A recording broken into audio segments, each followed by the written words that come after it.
Hey guys, welcome to Muscle Memory. My name's Malcolm. Now we have a very special guest. He's the president, head honcho, a man that wears many hats, but I really like the one that's on his head right now. Carlos Silva, how are you?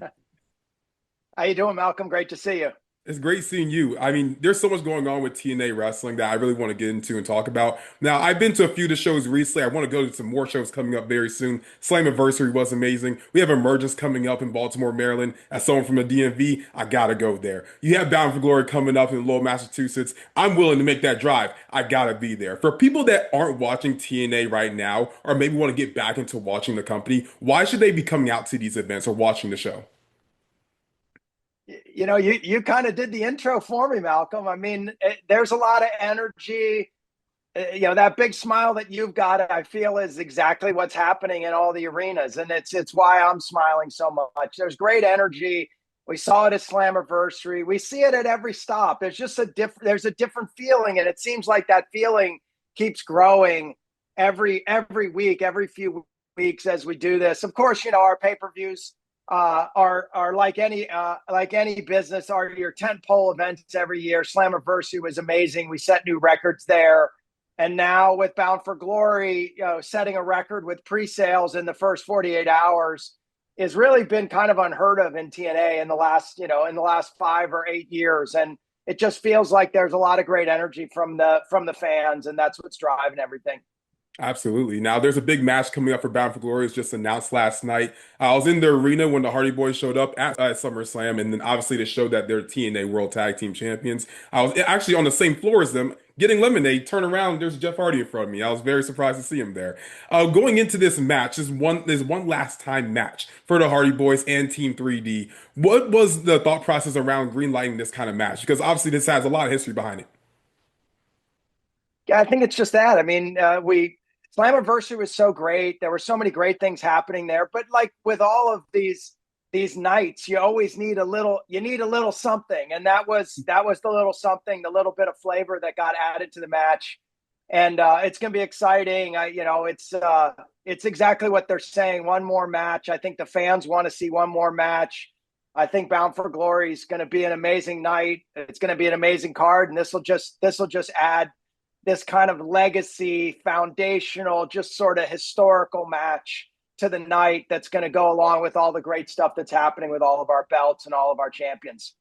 Absolutely. Now, you also have Emergence coming up that's going to be in Baltimore. And I want to mention a superstar or a TNA talent that was on Slammiversary. You had a giant moment who's also from Baltimore, Maryland, AJ Francis. Now, he has some big moments during the ladder match, some very dangerous looking spots, but apparently he's okay. He's doing well. I just saw him a few days ago. What's your thoughts on AJ Francis as like a talent and as a person? Because I believe personally that he should be a world champion in TNA one day.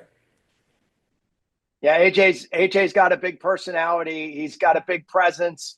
He's an amazing athlete. If you see the things that he's done on the big field with the NFL, and now he's on the big field in the TNA wrestling ring.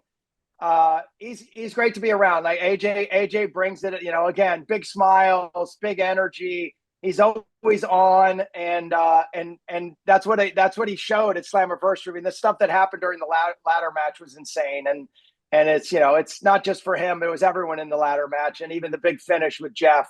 Going up the ladder that came from the sky. It was just a cool night all around.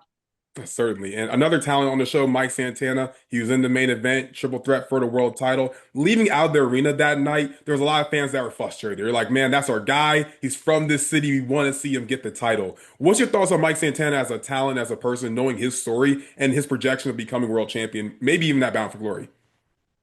Yeah, look, Mike, the story and the journey that Mike has been on is really, it's unreal. I mean, it kind of gives you goosebumps when you sort of talk through it. You see that from him. He wears his emotions on his sleeve, and I think there's just a lot to see coming forward with Mike and the team. I mean, the stuff that he does in the ring, but also just the way that he carries himself, and his daughters come out with him and to many of our events, and that's always been a lot of fun. I just think it's going to be a great rest of the season for Mike Santana and everything that he does, both for himself and for TNA wrestling. So I'm excited about it.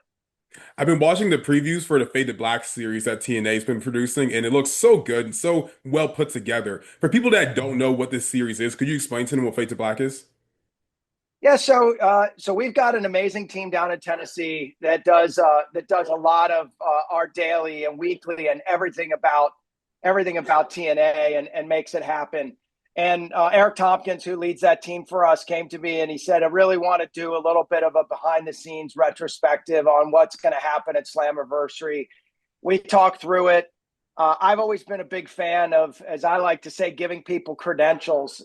Not all fans don't get to have credentials like we get to have credentials as the executives that run these businesses, but I know the fans would like to get a little bit of that taste. And so that's really what Fade to Black was all about. It was getting to know how the factory works, how the production works.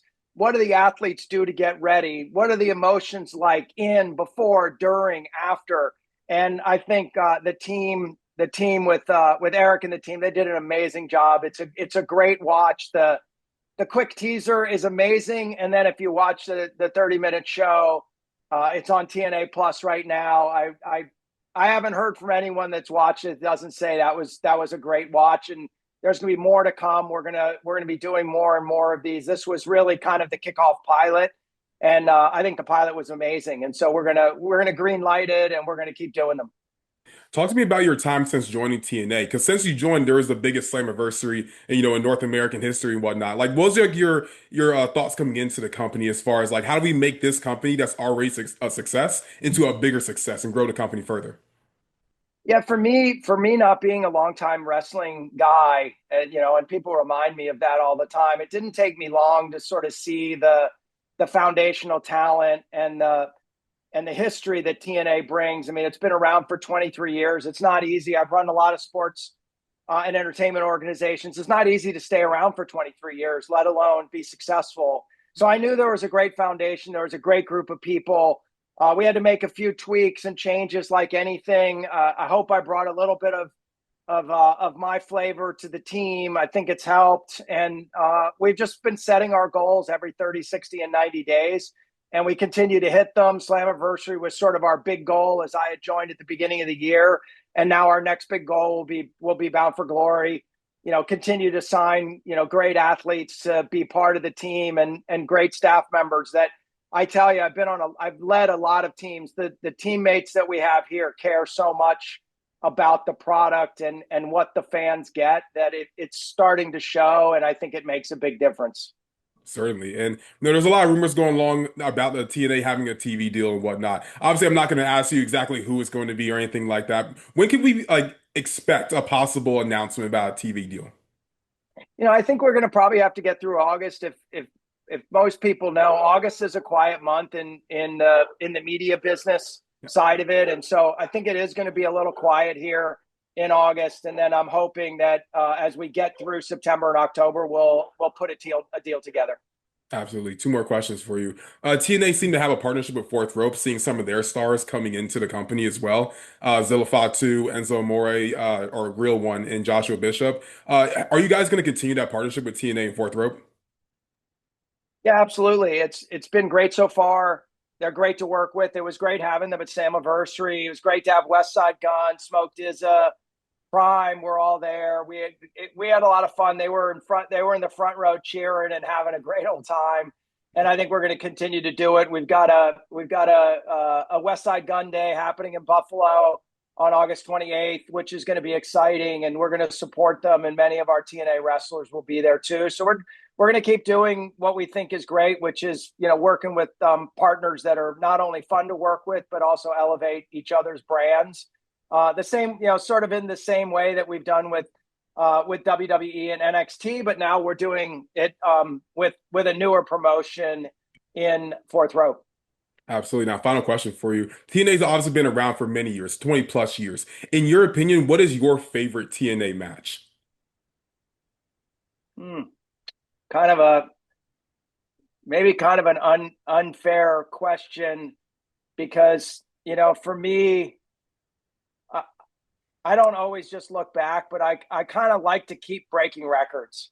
Yes, sir. And so I don't know. It would probably have to be, some sort of a combination from Slammiversary. I do think the ladder match was not just a good match from a wrestling perspective, but it was just kind of an epic, crazy match overall. And so probably that ladder match would probably be up there at the top, not only because you had legends in it, but then you had you had legends like the Hardys, obviously Nick, and then you had some great great faces in AJ and Casey and it was just kind of like a wow moment at Slammiversary. So probably would put that one up at the top.